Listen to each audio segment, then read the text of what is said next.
Hey, hon. Uh, do you remember? Do you remember back in August? I made dinner one night, and we watched TV in separate rooms, which we never do, because I didn't want to miss the premiere of a YouTube video. This is it. This is what I've been distracted by. I have had this occupy my mind for almost 6 months straight. I thought I could keep to myself, but I cannot. I didn't want to sound like a crazy idiot, at least any more than usual. So I wanted to lay it all out for you, give you the necessary context, and shout into the void about what I think is going on. I don't want this to be another new Coke, but they lie to the population alternate history thing. I want you to sit and absorb. So I was looking around for more analog horror stuff to watch, like I often do. Local 58 type stuff, you know? Still eat that shit up. Well, what's popular now is digital horror. We've moved on from analog, you old coot. And, the future's now, old man. And while looking, I found this. This is Interloper, Episode 1, October 25th, 2022. YouTube animator Anabade posts this, investigating an old mystery found on a Half-Life 2 forum from 2005. Users there report of a weird graphic bug in the We Don't Go to Ravenholm level of Half-Life 2. In an alley at the start of the level, which doesn't normally lead anywhere and never has, they're finding this image of a man in blackface holding an umbrella. Weird. I'm intrigued immediately, because I know that image. It's already in the game. But the default one looks different.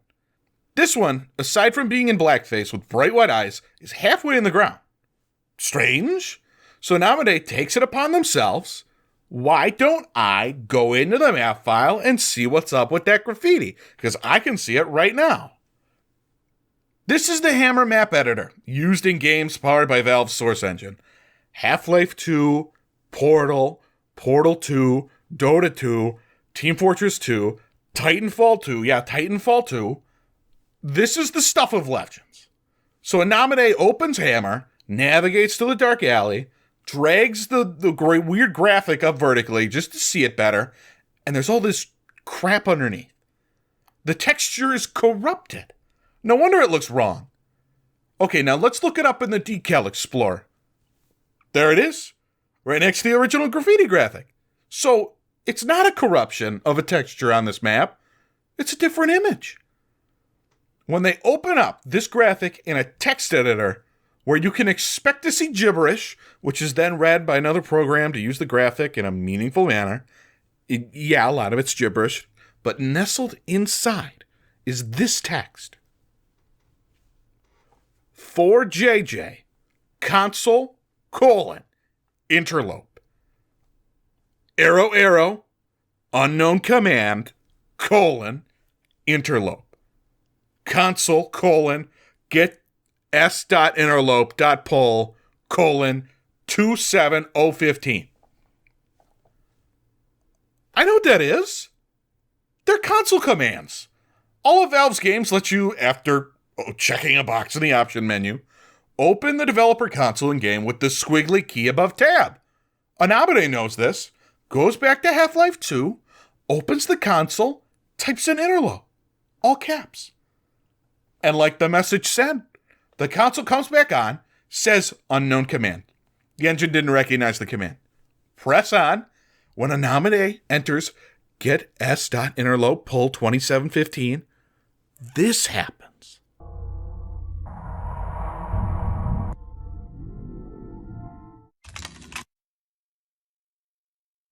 Did you blink? You missed. The game loads in. The player character flails around for less than 2 seconds, and we're booted back to the menu.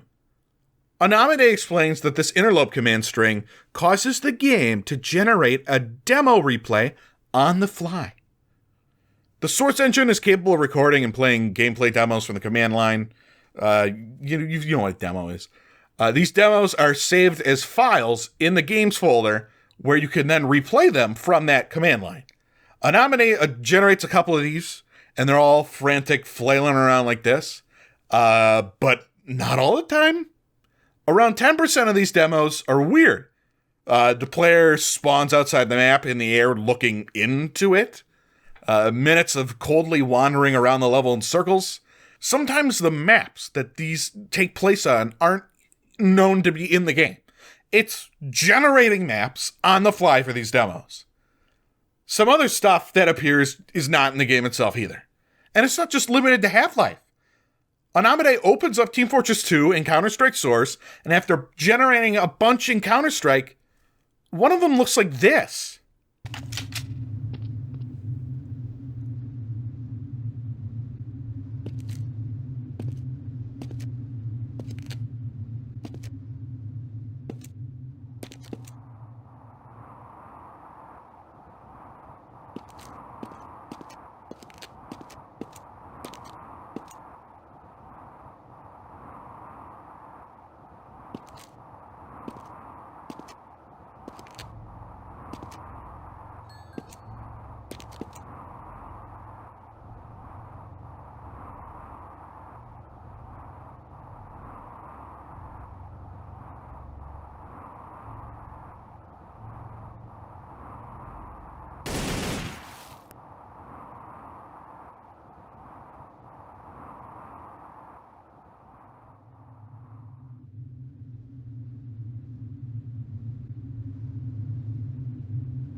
What the fuck was that?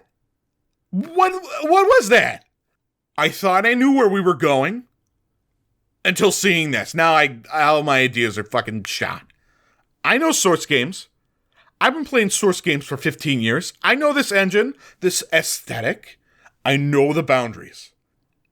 Everything that you've seen up until now, I could explain as much as someone who doesn't know how to code could. I could read what's in front of me. These demo files, reading randomly generated inputs, maybe on a random app, spawning out of bounds, walking normally in random directions, could be garbage data from the generating process. I don't know. The Source engine's over 20 years old. Anything's possible. But what Source could never do is motion tracking like this. I don't know what that is. I don't know what we just saw. Flabbergasted. Anamide finds another one of these demos while testing out Team Fortress 2.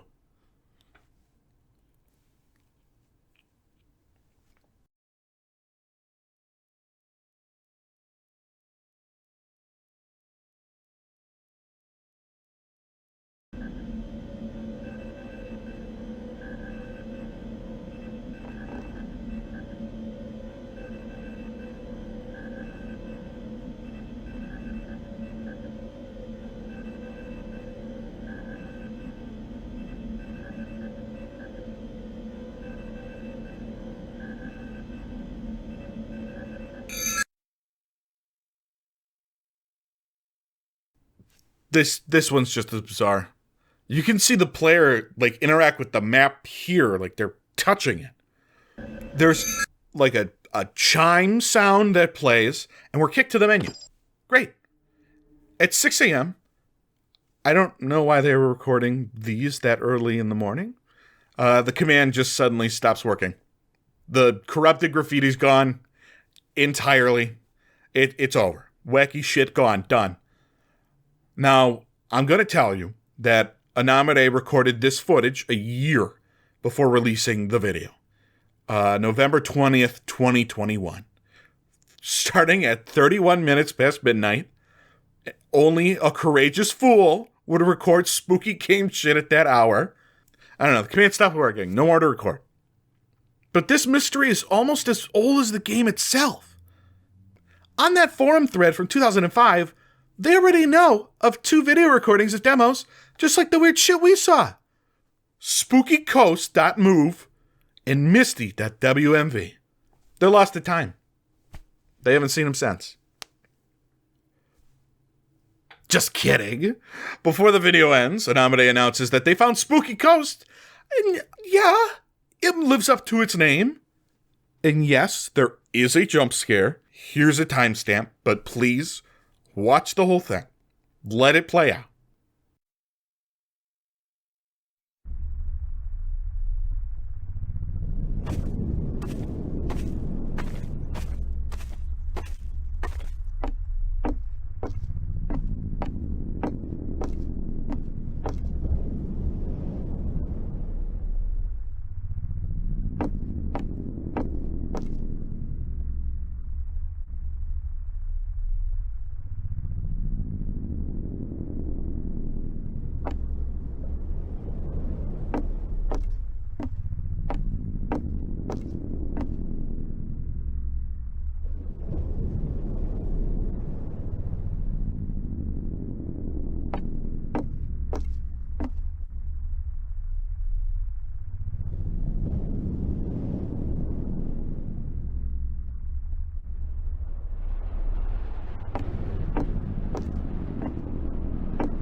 Freeze frame bonus. This man has no head. Your right thumb is broken, and you are drowning. It looks like 6 Death Strandings are hovering above you. I can't explain any of it. That is fine. At the time of my first watching, there were 2 more episodes to go through, and I want some fucking answers, damn it. November 9th, 2022. Again, for some godforsaken reason, Anamade is playing We Don't Go to Ravenholm at 12:05 a.m. because they're insane. By chance, they go back to the dark alley at the start of the level, and sure as shit, the graffiti's back. It's interloping time. Back to work, demons. Anamade has been trying to get the command to work for months at this point. While experimenting, as they explain, they try to use the help parameter on the interlope command. Your -H on any other command explains what it does usually. When they do this, they get a countdown in seconds. And would you believe it? They've got until 6 a.m. Of course. The damage Five Nights at Freddy's has done to this industry is rampant. So we're spawning in the walls, spinning towards the sky. Nothing important. Anamade takes this time to explain the types of demos for us, taken right from the original forum post. Type 1s are the ones that only take seconds long and they flail around at random. They're the majority. Type 2s are when the player spawns in the skybox and then they die. Uncommon, but not rare. Type 3s are the walking around aimlessly ones. They appear to act normal in the games that they're based in, but the player is just walking around pointlessly. My first thought when I saw these was that we're seeing inputs for different maps than the game loaded. Beta maps, other games, I don't know. Anamade mentions this as well. It's just a theory. Type 4s we haven't seen yet. Here's one for us to watch. It's normal gameplay as if played by someone who has never used a computer mouse before. Minutes of footage of appearing like they know what they're trying to do, but also a little lost. They mention that they're rare, but they appear to show up a lot in Portal, which I find interesting because Portal's levels are logic puzzles. If you stuck my grandma in front of Portal, not previously having used a keyboard and mouse at the same time, I think she could figure it out after a long time. It's kind of like that. Then there are Type 5s. The weird proto-VR demo recordings with bizarre imagery and a grand sense of uneasiness. They make my tummy hurt. No one knows what they are. They're rare. They are so rare that it appears to have been a miracle that Anamade got 2 in 2021. They only got 1 this year. We'll see that later. But right now, we want to look at the demos from last year, but closer. Anamade has the files, but they're broken. in less than a year. They're missing textures, assets, lighting. We can watch the video footage all day long, but we can't see them as they were recorded. So instead, Anamane released the files of those demos to the public, and we can play around in them. Now, I would normally never open cursed shit on my computer, but I am so curious that we will later. We have to get through this shit. Now, Anamane does mention the possibility of these being VR recordings, and something that I hadn't even thought of until rewatching this was that VR, in the year of our Lord, 2023, sits on our head and tracks our hands. And Fortress, they look like they're grabbing onto the wall. In Spooky Coast, they get pushed off the edge of the cliff and react realistically with gravity. That's advanced VR, especially for 2003. Then we get shown this image of the DM editor.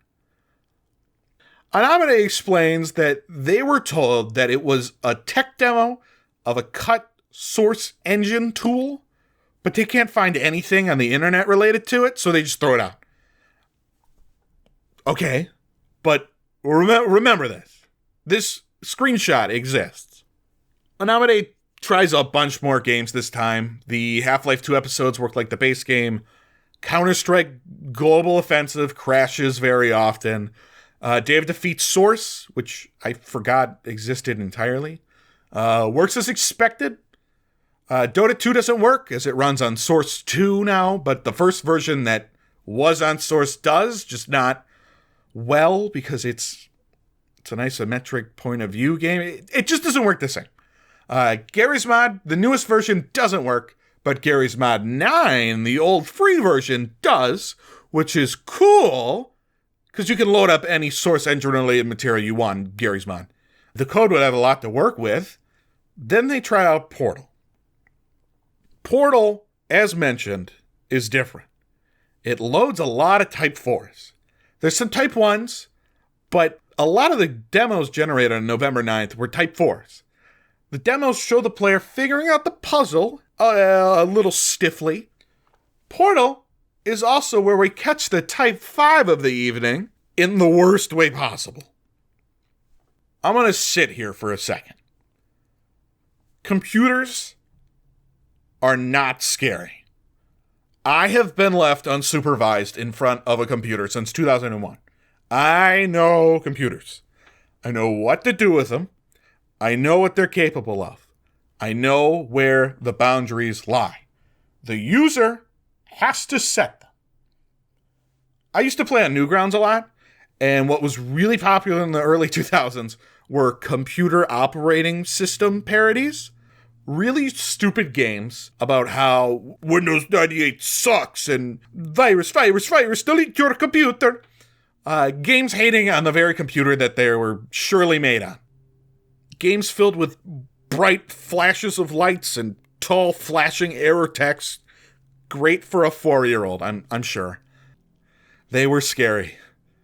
Things that make your computer work in ways it isn't intended to was scary. Computers are supposed to be binary. You do this thing, get this result, the same thing every time. That's a computer.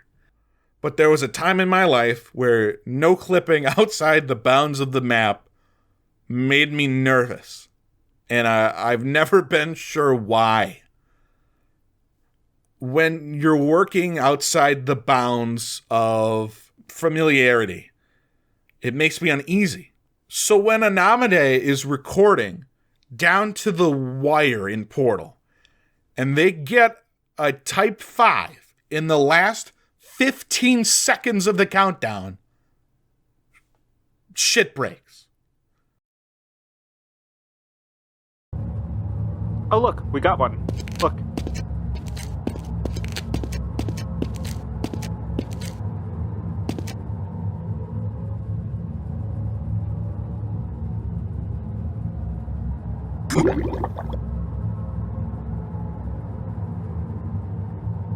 Oh, what? Oh. Do you see that? I just did that.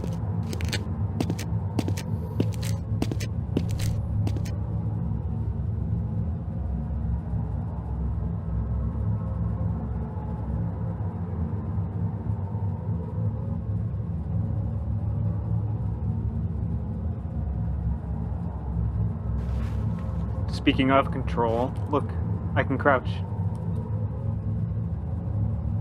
Okay, WASD doesn't move. Hey, it's our guy. Hey, guy. And that looks weird. What is that?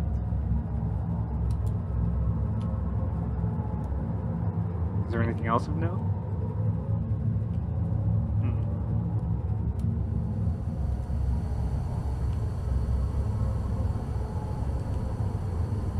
Yeah, I know, right? I don't think the chamber looks like this. It looks weird.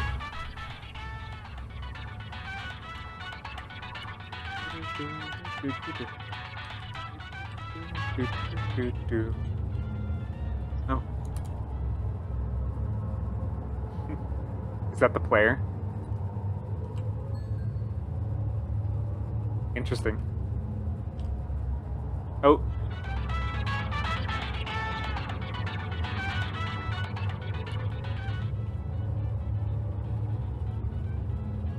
What's the name? It's like show trigger toggle.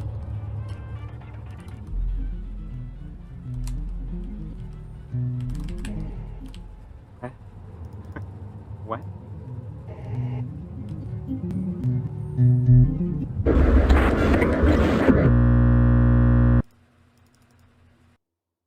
Shit was already weird. Now shit's broken. When I first saw this, I got a headache. I don't know what the fuck that was.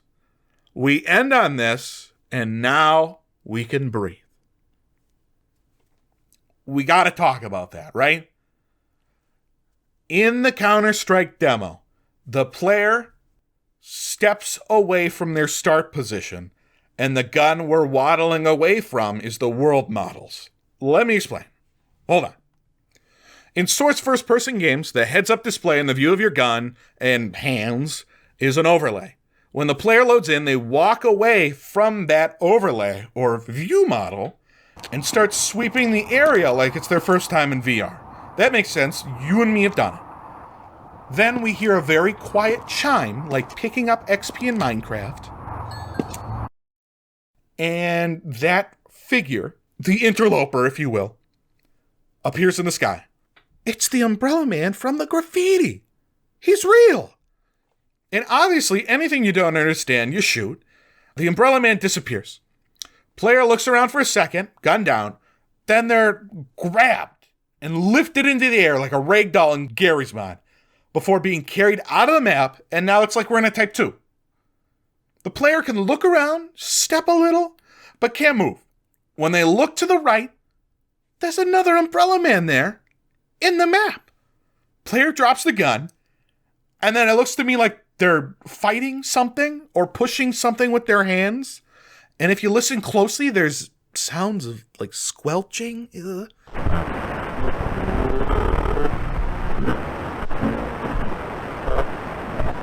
And then the demo's over. In Fortress, we see the player character again walk away from the view model, waddle down a hallway, and check the corner. They seem nervous to me. They seem nervous to you? There's a heavy out in the hallway, not doing anything, ominously.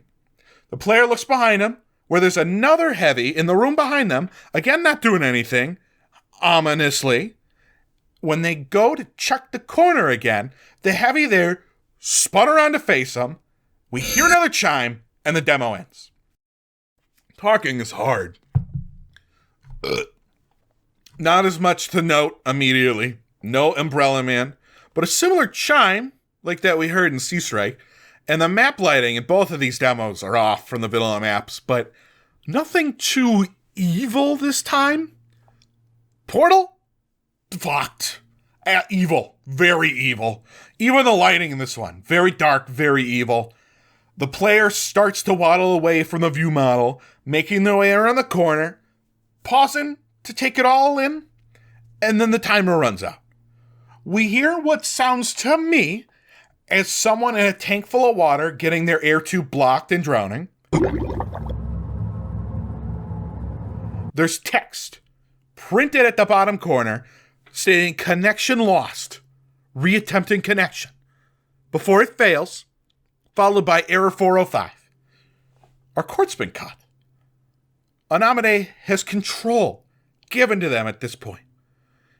They can move the camera and float around, not no clipping like you in game, because they looks like they have inertia. Before they start moving around the map, this hint node spawns in front of them, which I have never seen before in my life. It's accompanied by a little doo-doo-doo, and I'm starting to think sound is pretty goddamn important.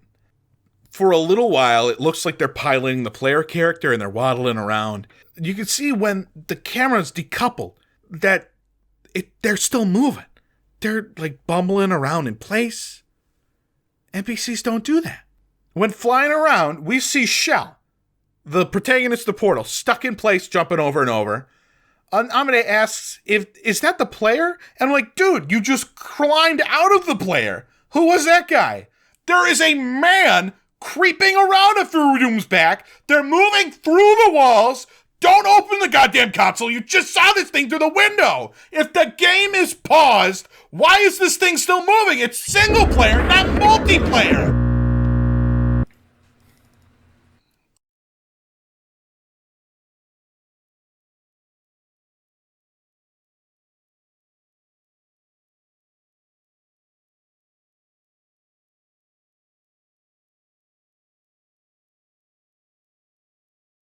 I didn't say anything about it earlier. I thought it'd be more dramatic now. The command git s.interlope.poll:27015 is asking for information from a web server. Of course, I'm no coder, and I only know what a TCP port number is from setting up a Minecraft server. The console in these Valve games is forcing the normally completely single-player games to pull information from a server somewhere. These demos are not generated by the computer they're running on. They're coming from some web server, some haunted-ass web server, putting some malicious, physical entity in your Half-Life game. This is a worst-case nightmare scenario. Not some prankster on Newgrounds, not a phishing scam, not a pump and dump scheme. This doesn't want your money. It wants your soul. I mean, probably. We don't know. You may have asked aloud, if this mystery has existed since 2005, why has this not come up until now? Why hasn't anyone else looked at this? Interloper episode 3 addresses this. Anamade found this guy called Idamona, a machinima maker from the golden age of machinima, 2011. He's even had a close call too. Anamade spends the first half of this episode going over what they found in their own demos. You can open on these maps in their original game, and we're finding all sorts of stuff. Floating models, missing assets where the Umbrella Man was. The maps don't have any bounding boxes, and you can jump right into the skybox. When these are opened up in Hammer, we find odd object properties. The Umbrella Man is called capture.obsigi, and the path to where the model would be on your hard drive is a non-existent folder. The protagonists in the demos are labeled, holy shit, DM NPC capture pawn? DM. Huh. And the animation in the demo is labeled capture? Huh? The skybox in the Team Fortress demo is missing, and the global lighting is removed. That's fine. We can fix that. But when we get down to where the action in the demo takes place, the game freaks out. The game rebuilds its cube maps, which I will not waste our time trying to explain with my third grade education. and then crashes every time. You can look into the area from far away with no clip, but if you get too close, the same cube map rebuild and crash. Furthermore, outside the red spawn, we see F Sky poorly modeled on the wall, and when we walk near it, the demo recording starts to play. And when it wraps up, the same cube map and crash. We can see the same DM NPC name when we open up the demo map in Hammer. Other people digging through the maps have noticed that the F Sky object is labeled Fuck You in Hammer. Rude. And both maps, Team Fortress and Counter-Strike, both have the map comment set to F Sky SVR Gen. Server generation? What the hell is F Sky? When Anamide just tries Googling F Sky, they find Idamona's YouTube channel with this advertisement for a source game server hosting service. And the subtitle is in Finnish. And just before the video fades out, the dancing model fucking freaks out. The channel this video is on is re-uploading Ida's old videos, some of which are classic Gmod machinimas. Others, not so uplifting. This horrible make-face program, which I've also never seen before.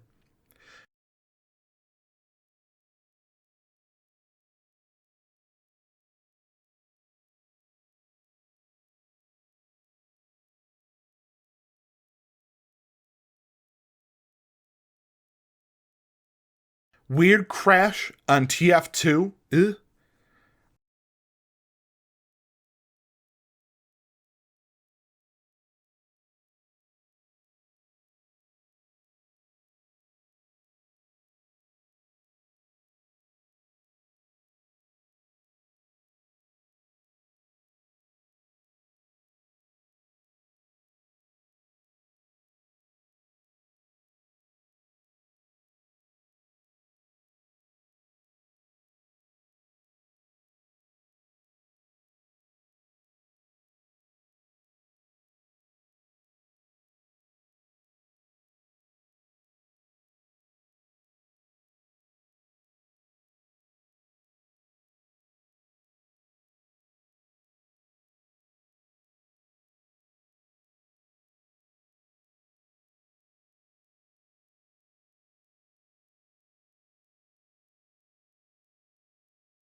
And then, hold on to your vapors.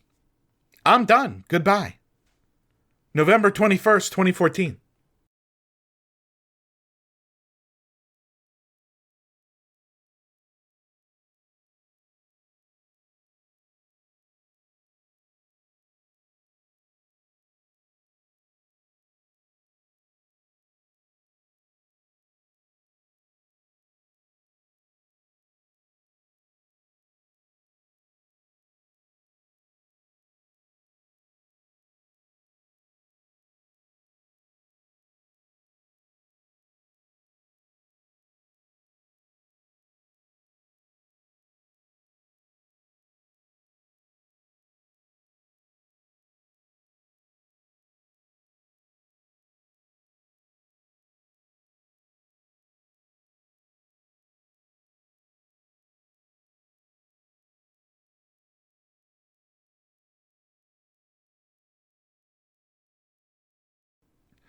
Ida was investigating the Interloper 12 years ago. But as we saw, he got a little deep in the sauce. He had a whole series looking at this shit. The description for one of the machinimas said episode 8 of the investigation's out now, but all we have to look at is episode 3.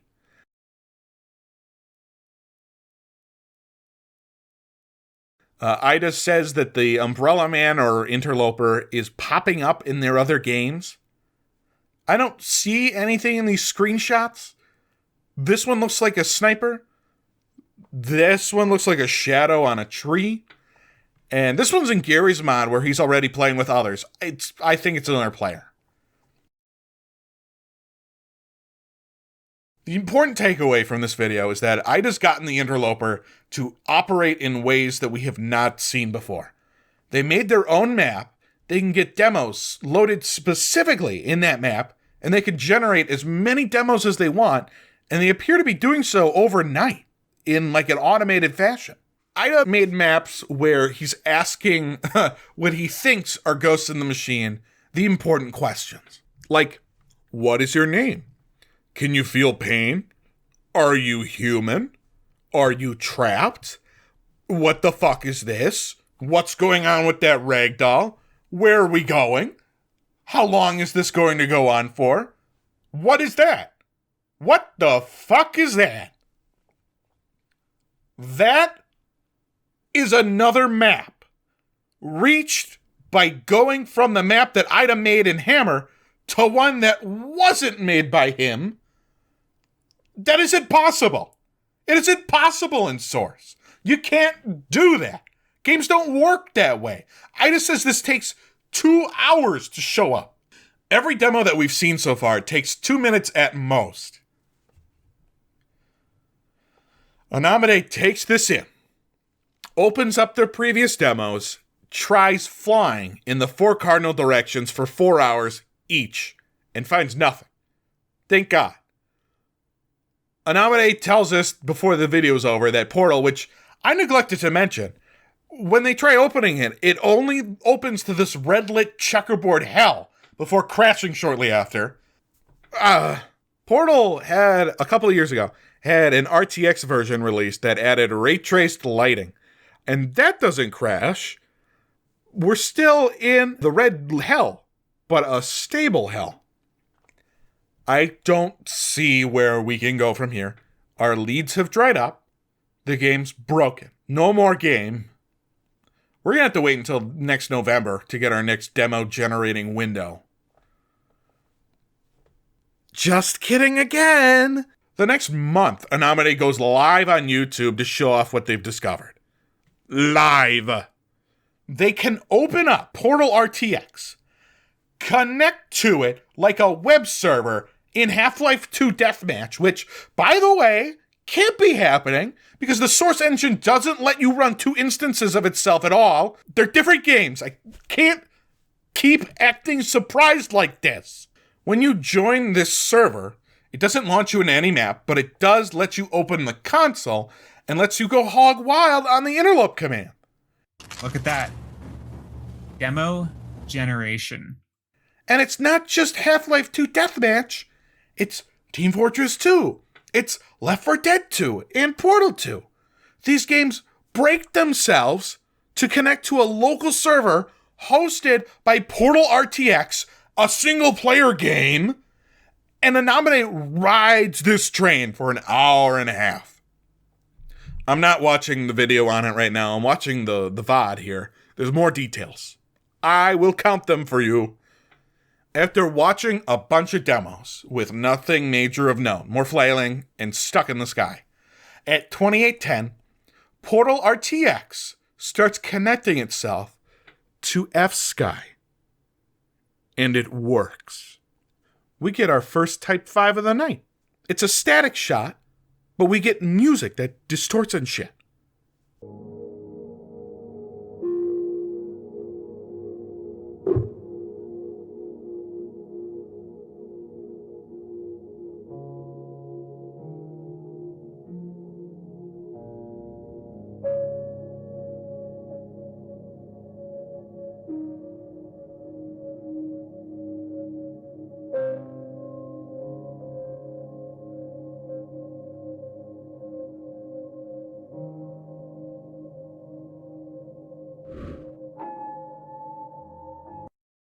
Fascinating. At 30:45, Half-Life Deathmatch's console says hi to Anomi. Team Fortress 2 doesn't give us anything. Left 4 Dead 2, because of how the game's map works with bounding boxes, spawns the player hanging from a ledge nearly every time. At an hour and 5 seconds, Portal acts up again, and we get our second Type 5 of the night. Look. We got one. Dude. Is it? No, absolutely.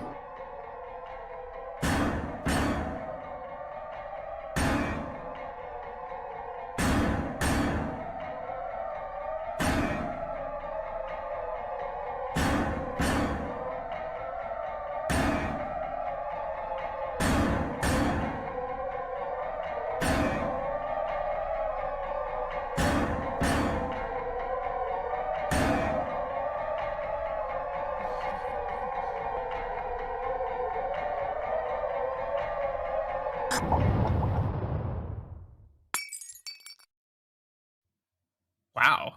Ellis is downed, and it looks like he's missing his right hand. And the zombies are all running past him, like they're trying to get away from something. And the last zombies look like they've had their AI gutted, T-posing and shit. We fall through the ground. It sounds like we're drowning again. And is that a giant hand? That demo's map called itself Communicate. Portal RTX is no longer a small red hell, it's now a larger gray hell. When Anamine goes to pull that map file that demo took place on, it's gone. It's missing. One, there's no demo files in here. 0 demos. You can't even replay it from the console he just spawned it from. Then Left 4 Dead crashes. Next up is Portal 2. And if we've learned anything so far, we should already be holding our breath. We're getting a lot of Type 4s again.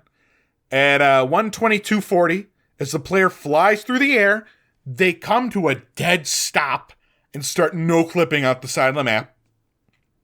I don't like it. Portal RTX acts up again, and now there's a shadow in frame? I would start to worry now, because in the very next demo,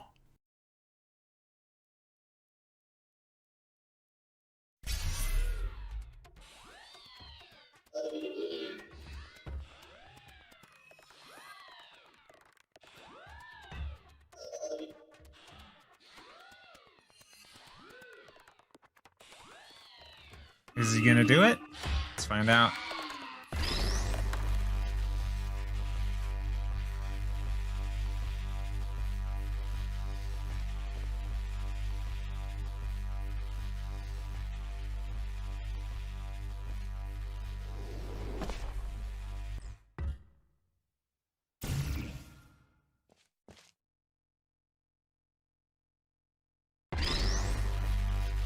Wait, what?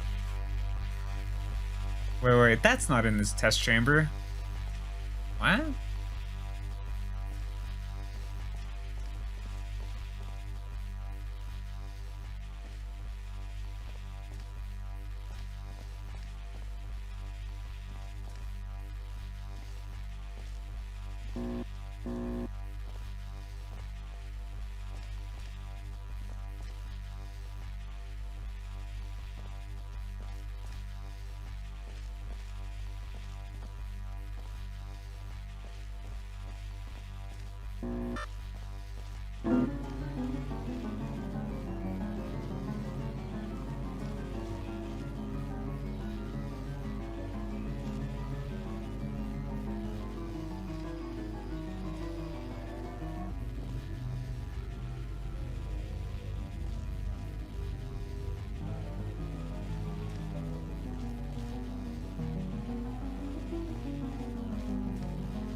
Things start as expected. The player falls down into a pit, but now there's a hole in the wall that isn't there in the base game. Wrong, bad, bad, bad, bad, bad. The player starts exploring this maze area. Portal RTX is throwing what looks like static across the screen. I can't tell because the VOD quality is too goddamn low. Then someone throws Liberace on the piano and shit gets way worse.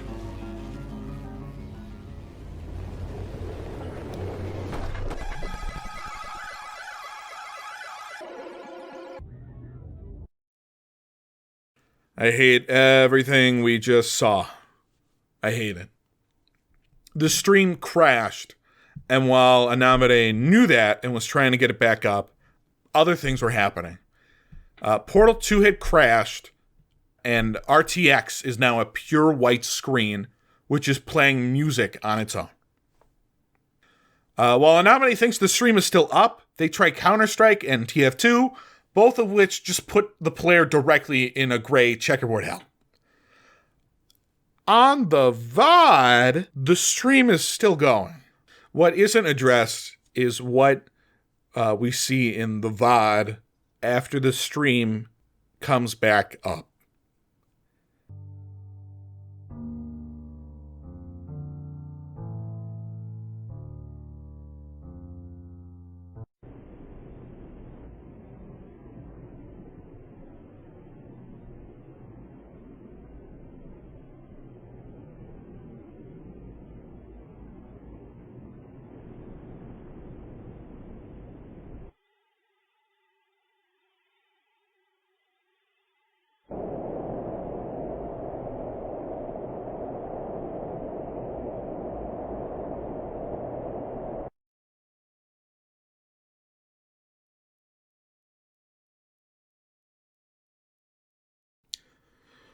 I don't know what that was.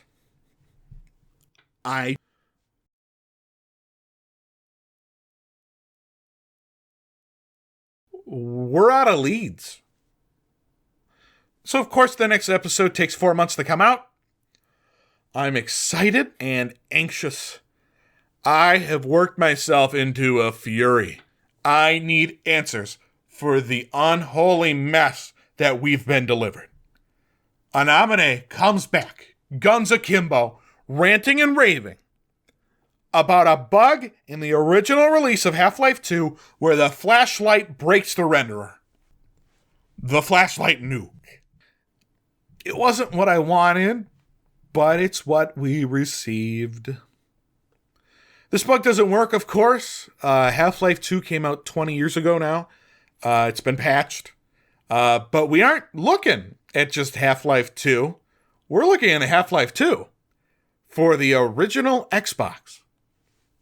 This port is a technical treat. The system requirements for Half-Life 2 at launch called for at least a Pentium 4 and 512 megabytes of RAM. The original Xbox had the equivalent of a Pentium 3 and 64 megabytes of RAM. I really don't know why Valve bothered to port it, but God bless them. We need more lunacy like this.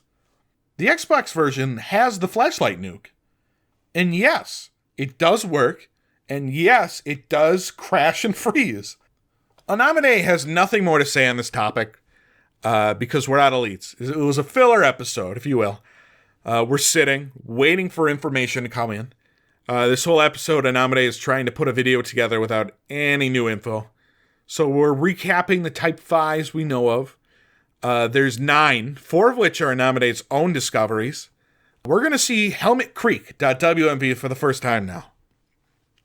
This is Day of Defeat source. What if we took Team Fortress and made it about World War II? That'd be crazy, right? The player awakens behind a bar, taking in the scenery like a dumpy baby, before they get dragged outside, but not killed yet. They get dumped in the creek by, I think, this guy who just looks like another player. Don't mind the rainbow sun. Hint nodes, which we saw in Portal, appear in front of the player, leading up the creek side, like it's leading them to climb it. But some sort of item with a missing model comes up, The player touches it and dies, and the creek carries them off the edge of the map, and we fall for eternity. The end. Anamine then tells us everything they've been up to in the week after the live stream, which is not much. They're able to figure out that the great checkerboard hell when you connect to the server hosted by Portal RTX is not infinite, and it has edges. They also found that in that hell, there's Gordon Freeman's third-person model from Half-Life 2, and when you start hitting keys in Portal, it moves Gordon around in whatever game is connected to it. Anamine finally sees that the Itemona channel has uploaded more, and notices something that I didn't point out when we went over it earlier. At the beginning of Weird Crash on TF2, the A-posed scout changes its model. Turns out, when you right-click in Portal,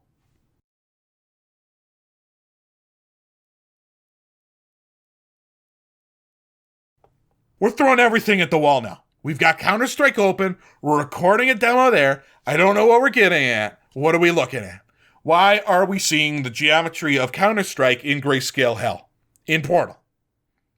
This is beyond explanation. This is beyond science. Anamine connects the dots that I'm not seeing and thinks, hey, what if I fly for hours in a single direction in the Portal RTX Gray Void? It's not the takeaway I would have, and I think it's a massive waste of time. Again, the server is being hosted on your computer. Why would this server not conform to the bounds of the engine it runs on? Anamine even says that we should move on. At the same time, maybe gravity is faster than NoClip. Why not? After dying in Team Fortress 2 and starting to fall in Portal RTX after 6 hours...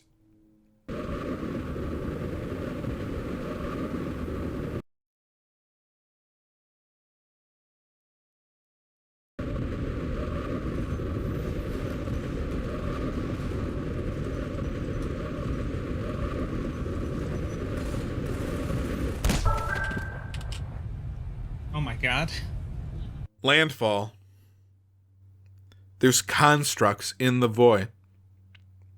And rather than possibly exploring what this plane is, Anamine decides to be Dora the Explorer, throw out this test, and start again in Gary's mod. From every direction. Stopping when we hit something, starting the test again, running into some other construct after hours and hours of flying. Sometimes it crashes the game. Slight variations in direction take us somewhere physical. Anamine did this for a week. We don't see any investigation in any of the areas we found. I hope they still exist when we go looking for them a second time. 2 days later, the last Type 5 demo that we know to exist pops up.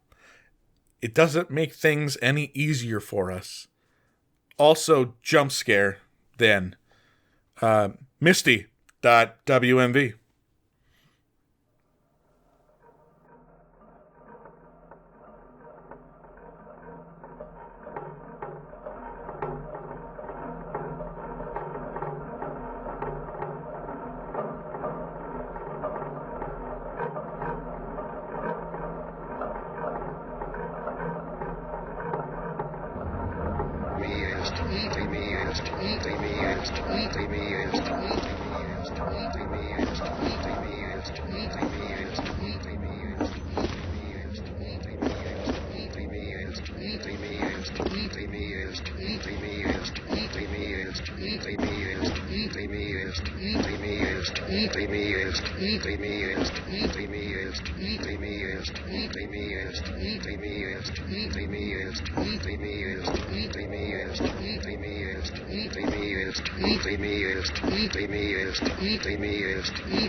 No fiddle.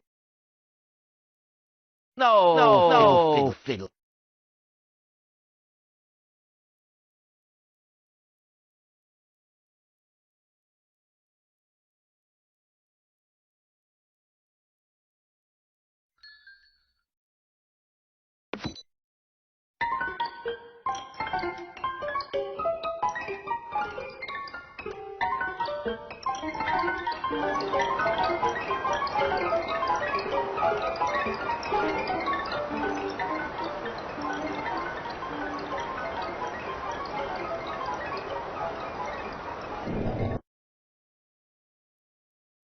I don't want to talk about this right now.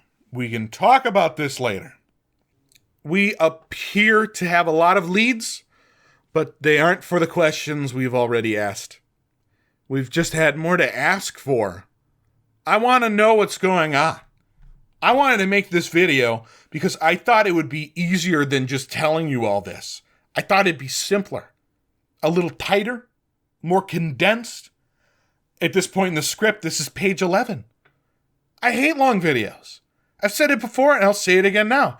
Every minute over an hour is an added 10% that I'm not watching your videos, so help me God. I really just wanted to vent to you, my wife, and no one else.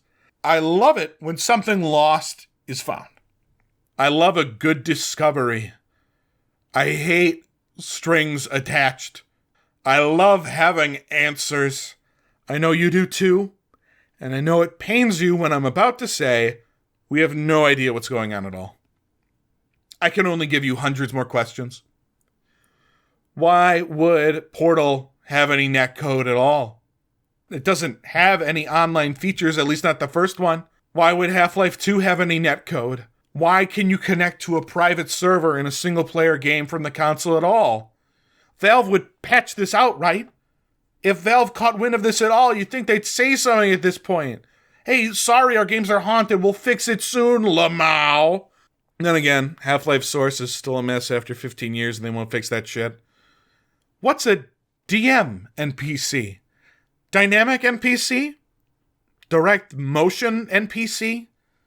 Why did Anonymity just throw that picture out?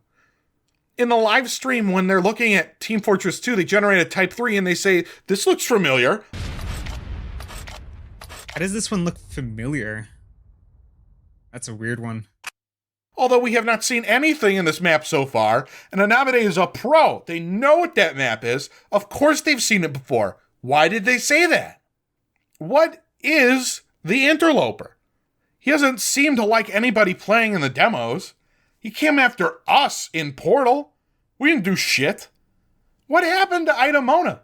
When we look at the channel description there, it reads Archival Recovery of Videos from Idamona Machinima, 2007 to 2014.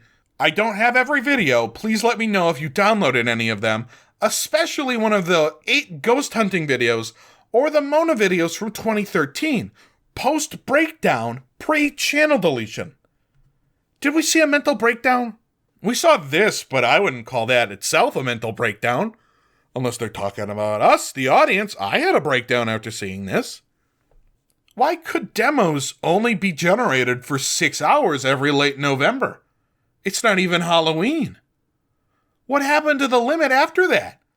What kind of life does a nominee lead if they don't think taping down the W key for 14 hours and 15 minutes is a complete waste of time?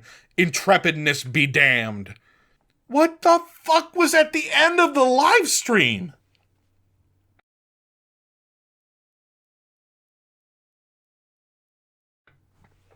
All right. If you want to know what I think is going on, I think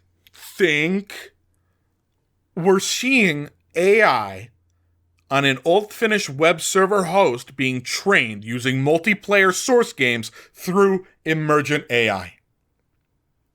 AI that can learn by teaching it the controls, then through trial and error and brute force achieving a goal, like bowling or Trackmania.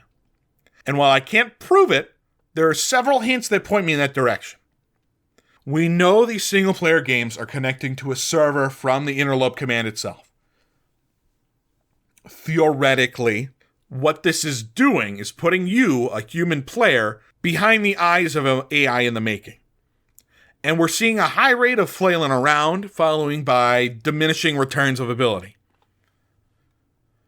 Teaching AI works through creating hundreds, thousands, or millions of AI models, rewarding the ones that get close to the goal. If the demos of the camera flipping around are AI starting in their infancy, we can pretend that the ones stumbling around the train station are toddlers. If those are toddlers, then the ones in Portal are children, able to move around with purpose, using the structure of Portal levels to build up their logic until they can solve them. By the time of Sea Strike and Fortress, the AI has come of age, is able to move around with all of their limbs, shoot gun, and get haunted by models of the G-Man with an umbrella. I'm inferring this based almost solely on Ida Mona's experiences and the old video captures. Ida called them ghosts. I don't believe in haunted video games. I read that creepypasta about the Godzilla game, haunted by the guy's dead ex-girlfriend, and I was not impressed. However, I will admit, Ida is interacting with the entity in his game like a ghost. It's interacting back. It's supposedly haunting his other games. I still think that's just a sniper. Ida is definitely connecting to a server of some sort to run his tests. He says so. What you're looking at here is the scene we'll be uploading to the server. Just a ragdoll, a question, and an alphabet, so they can try and communicate with us. Now, to me, they're communicating back. I know that what we're seeing in these tests are edited down demos for an entire night's worth of generations, but I still think there's something meaningful in there. Why show it otherwise? The bot runs over some specific tiles when asked its name. There's something there, because when asked if it's trapped, this ragdoll is being directed, manipulated towards yes by some unseen force, and we're forced to wait 2 hours to see this. Pretty sure this map is Hasflick, by the way. Hasflick is a Half-Life 2 beta map, and it's special because it actually consists of 2 maps. And the game changes between them on the fly. One clean, one old and rusty, and it teleports you between them. I don't know why you couldn't just change the map textures on the go, but maybe the Source engine can't do that, especially back in 2001 when Hasflick was made. This sort of time travel wouldn't be possible until Titanfall 2. And oh my god, that was also on the Source engine! But what does it mean? I don't know! The AI theory doesn't answer a whole lot of questions, but it's a baseline. If the Type 5 demos we've watched were controlled by AI, kind of makes sense, but then what's the point of the interlopers? Answer: hitmen. Hey. Entities that exist to snuff out AIs that get too big for their britches. And no, don't know why. But every time things go off the rails in these demos, an interloper has been involved. I think they're just programs, not AI, because they seem to solely exist to hunt down the AI. Or what appears to be the AI getting too smart. I want to back this up with Anamede's Portal experience. We got disconnected mid-demo. Error 405. Control is given back to the player. Now we're flying around ourselves, and the vessel, if you will, that we were watching through is left empty? I don't know. He takes a step on his own and looks around. I think that vessel's empty because the connection is cut. Also, Anamade says that they placed that hint node? Oh. You see that? I just did that. I don't know what the fuck that means. Anyway, the AI's gone, but Anamade is still in there and appearing to be the most intelligent being in the room. The interloper beelines for them. Portal is then irreparably broken. The red checkerboard hell, that's right. Do you know where else we saw red checkerboard hell? Lastly, I deleted the Mona. If the interloper killed the Anamade as they were playing and sent them to hell, and we know this void has something to do with AI constructs, Is this the punishment for developed AIs? I just don't know, damn it. If the Interloper is not on its own a malicious entity, but just a tool, then what are these things? What is the thing without a face that attacks the AI in Spooky Coast? Is it working with the Interloper to kill advanced AIs? The Blue Scout in It's Inside My Computer is definitely malicious. Oh my god, I didn't talk about It's Inside My Computer. We saw a video on the Ida Mona channel. Weird crash on TF2, April 1st, 2014. We saw Ida interact with an AI that got into his game, took the form of a Blue Scout, whipped around, looked him in the eye before no-clipping it through the wall. Yeah, it was weird. Special note, Ida changes teams to spectator mode to follow the scout as he flies off into the sky, presumably to another map, if that's what these AIs can do, like when we saw Hasflick or those void constructs. I don't care about that right now. I care about a video uploaded after this called It's Inside My Computer, Here's Proof, where we see an alternate version of events play out. We see Ida watching the events that happened in TF2 in this demo editor here, which, by the way, not an official tool ever released. I don't know what it is. It looks like you can edit demos like it's Windows Movie Maker. It's 2014, I guess. Things play out the same until we get to the Blue Scout in the hallway. The framing is different. Ida is further away from the scout. Then this happens. Small jump scare warning.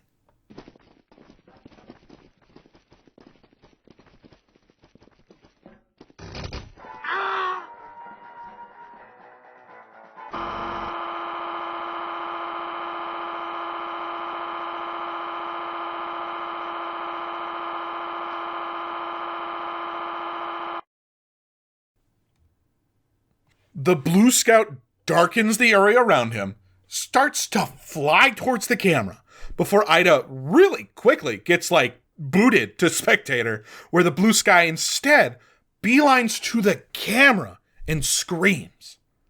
And watch closely now. Undefined behavior warning, close engine. Then the editor just craps out entirely. I think something's in Ida's computer. I think he's right. It's fucking with his files. Months after the original recording, and it looks like it's targeting Ida himself. Also, this demo editor program looks a lot like the program that Ida killed Mona with. I don't like what's going on here. Don't like bondage, don't like twitching. Ida kills Mona like an interloper would, I presume. I don't know, man. The AI theory really doesn't even answer much. It just ties some things together in a way that makes sense to me. I don't understand the void stuff at all. Why would every map ever made in Hammer all be connected? Where's Valve? Where is Valve in all of this? Don't they know all this shit's going on? That every game they've ever made is connected by no clipping for long enough? I don't know. I don't get it. What do AI do here? Do they live here? What's with all the music? There's so much music and sound stingers, and they must have meaning. In Misty.wmv, what is this dead body saying? Play videos to Eve? And he's fucking moving on the floor. I would crush his head with a cinder block too. The interlopers have a chime to announce their arrival, like I said, but when they first show up in Misty, they're slapping the piano keys.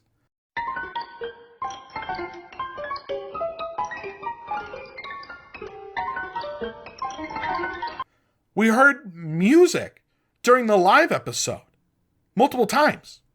There's music playing when the stream goes down.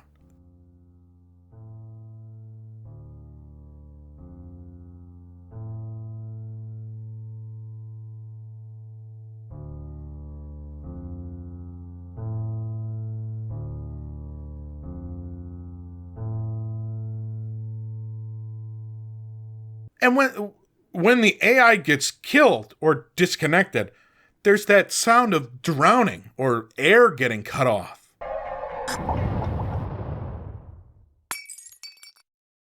That's gotta have meaning. Portal. What did the doorway signify? The amount of fear put into my body by this at the end of the stream should not have been possible. I didn't like it. I really didn't like it. I talked about being scared by computer programs acting maliciously as a child, and that fear is now muddied by nostalgia for the era when I was exposed to these sorts of things. To me, right now, right here, old programming bugs can be explained.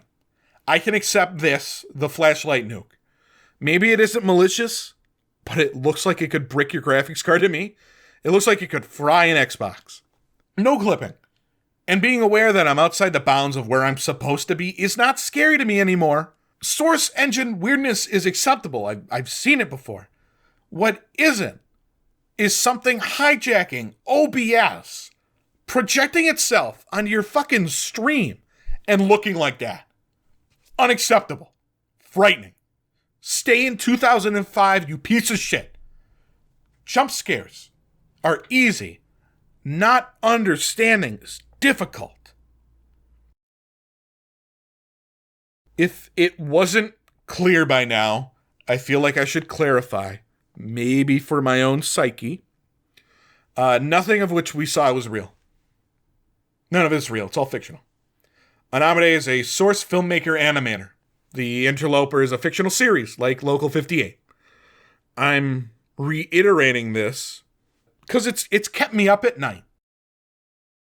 Analog horror, or now digital horror, is so interesting to me because it takes the nostalgia, the familiarity and endearing qualities of the media of yesteryears, cuts off their legs at the knees and lets them bleed out and force you to keep eye contact with them as they're kept alive for your amusement.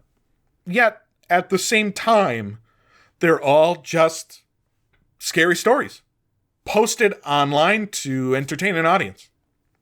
The moon being hollowed out by some monster, that's a good one. Sacrifices at a summer camp in the shadow of a giant entity preparing to swallow the earth whole, that's another good one. A PS1 accessory that appears to have imported the souls of children and trapping them in the game, that's Valley Verde.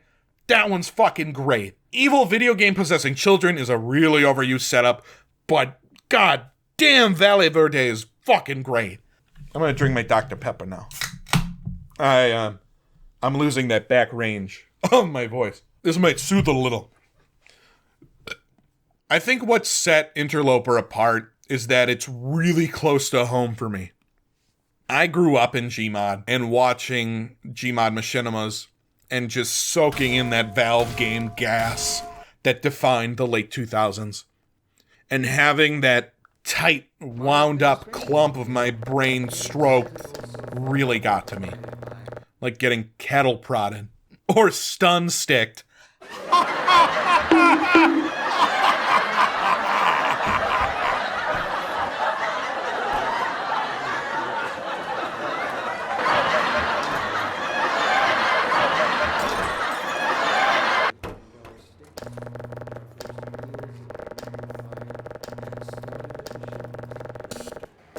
Instinct is inextricably bound to unreasoning impulse.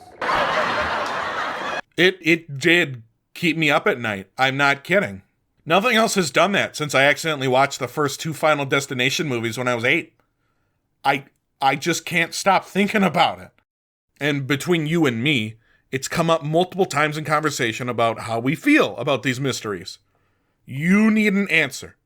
Why is the moon haunted?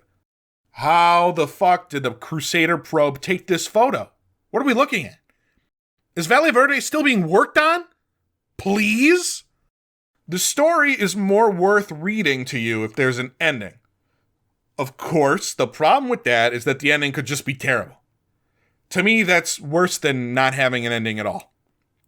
I'll accept Local 58 just being an anthology because I know there's no way Chris Straub can tie all this shit together. He can try, Come on back and do it, Chris. Do it. Try. The Interloper series isn't done yet, I hope. I've just so thoroughly enjoyed everything I saw that I want more. I want to be scared like this. It's fun. I hope you had fun listening to me talk about this shit. I know it isn't what I said I was working on. It's just hard to stare at yourself for that long. I've had this in the works since August anyway. And I'm sure someone, probably my wife, who this video is for and no one else, will point out, you idiot, you missed blah, blah, blah.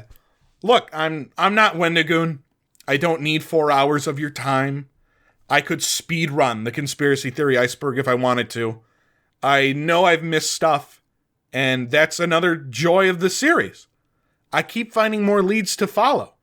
I keep finding things to pick up on, and then more breadcrumbs that lead to a piece of candy, to a whole candy bar.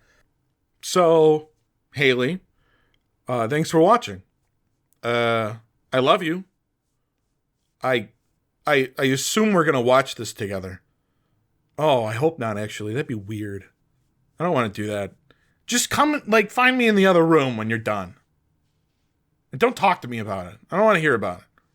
No critiques. Other than to say it's good. You can tell me it's good. That's fine.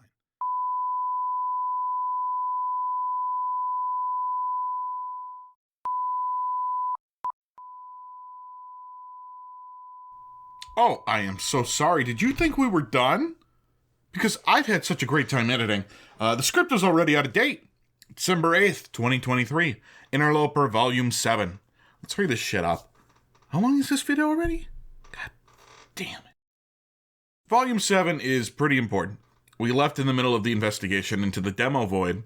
We found constructs out there, and now Anamede's here to stake their claims to... Wait, who is this? Oh, hello, PSB Lucy. They're from corporate. And here to explain to us, fellow experts, what the Source Engine is. Did you know it's a successor to the Gold Source engine from the original Half-Life? Did you know that Gold Source is a vastly overhauled Quake 2 engine? Do you know what a game engine is? Look, I know the story. Source was, I think I said somewhere in the last hour, a milestone not only in the internet zeitgeist, but in technology as well. Let's skip ahead to something cool. Yes, the demo void. That's the stuff. So Anamede has been building drones made from Half-Life 2 props and Gmod to autonomously explore the void like he's red-green.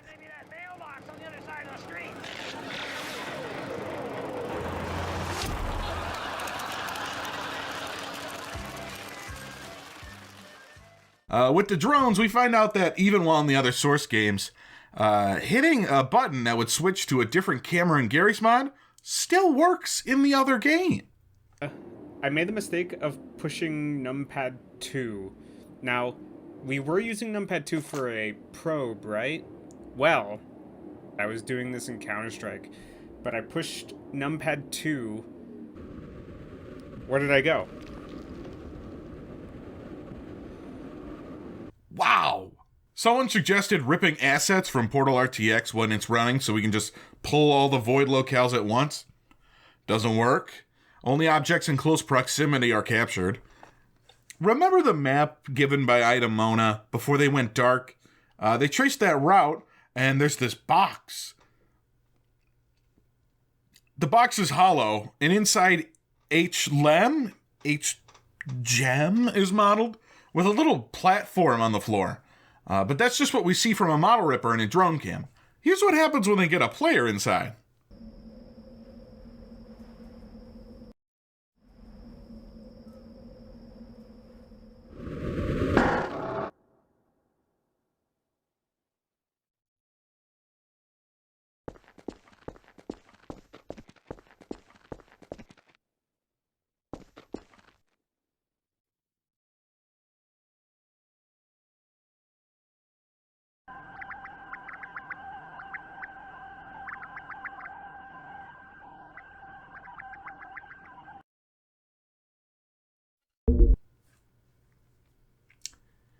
Did we just get interloped?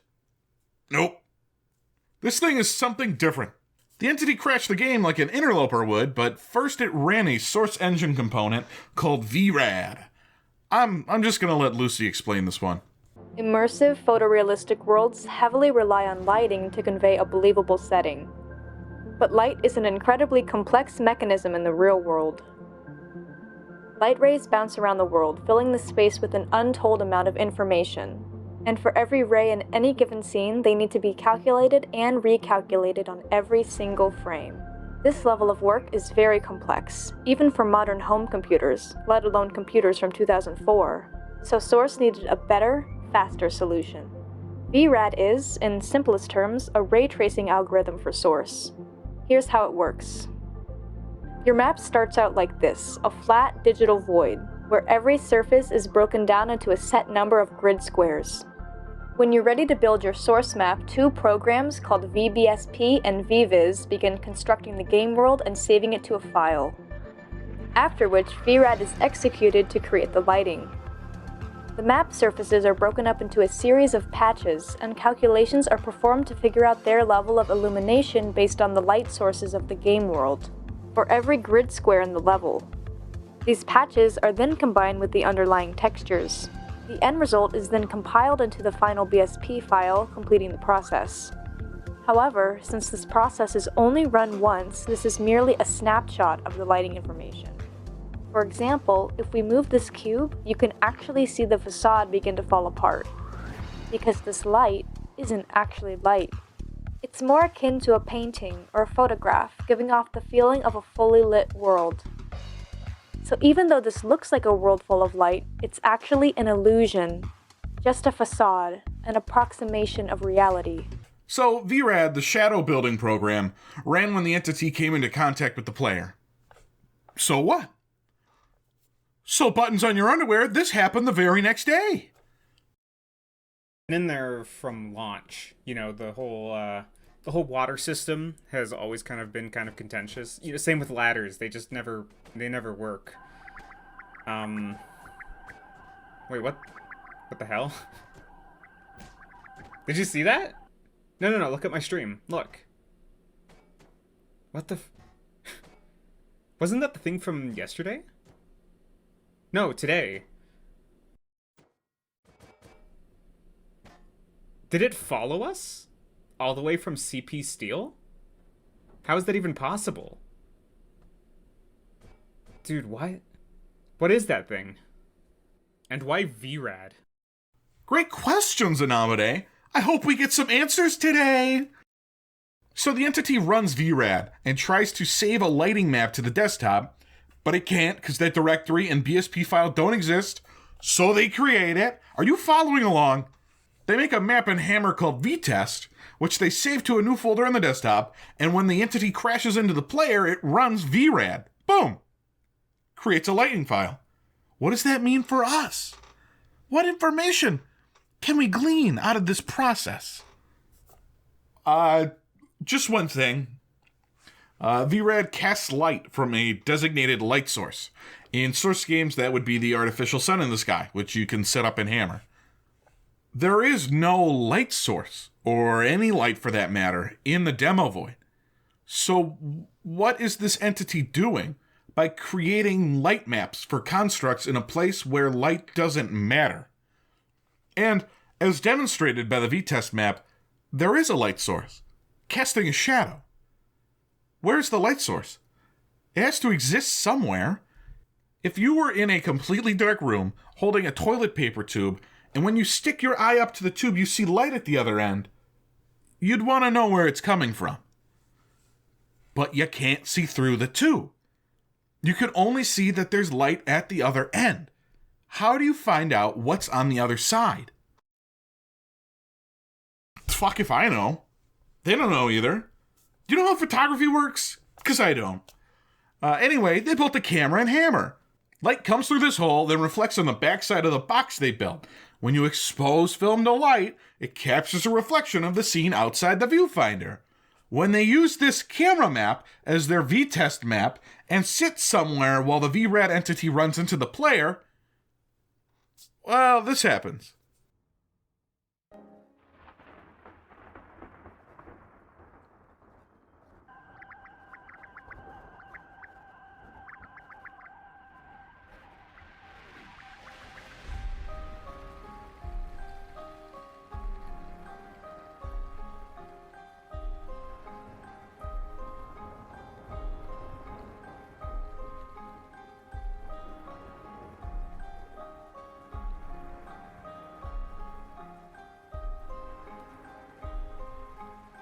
Don't see it?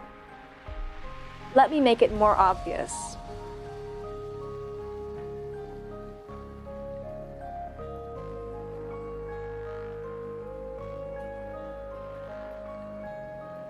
Indeed, this is GM Construct. Not only that, but it's also from where we were standing before the error collided with us.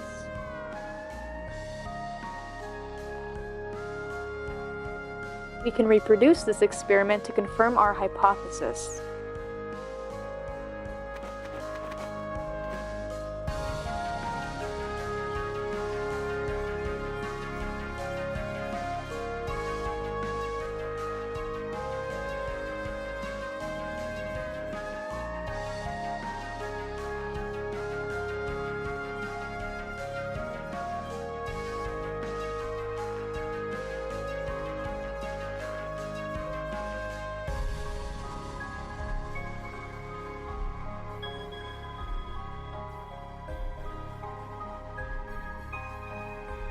This error is finally giving us a view into what this demo void really looks like.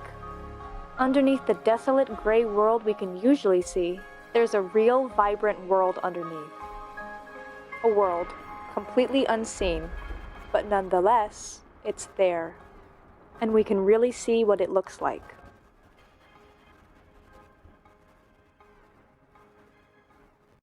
Oh my god. Every map in the source engine is captured in the demo void.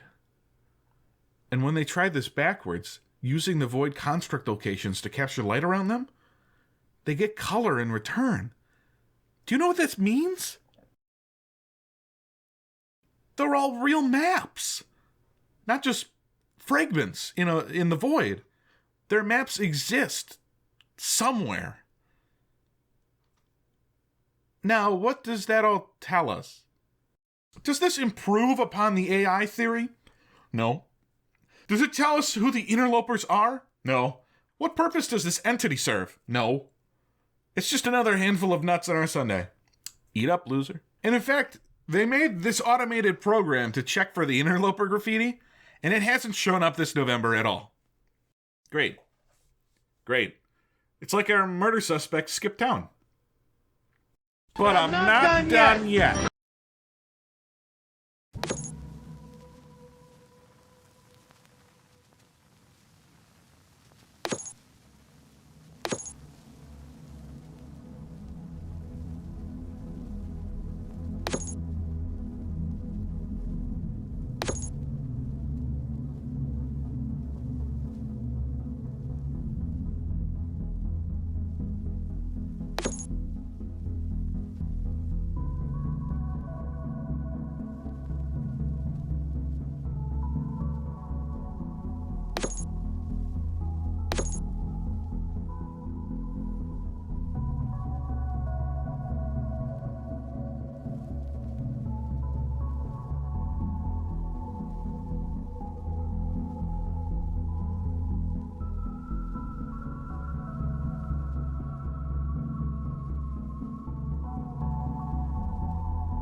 I knew it.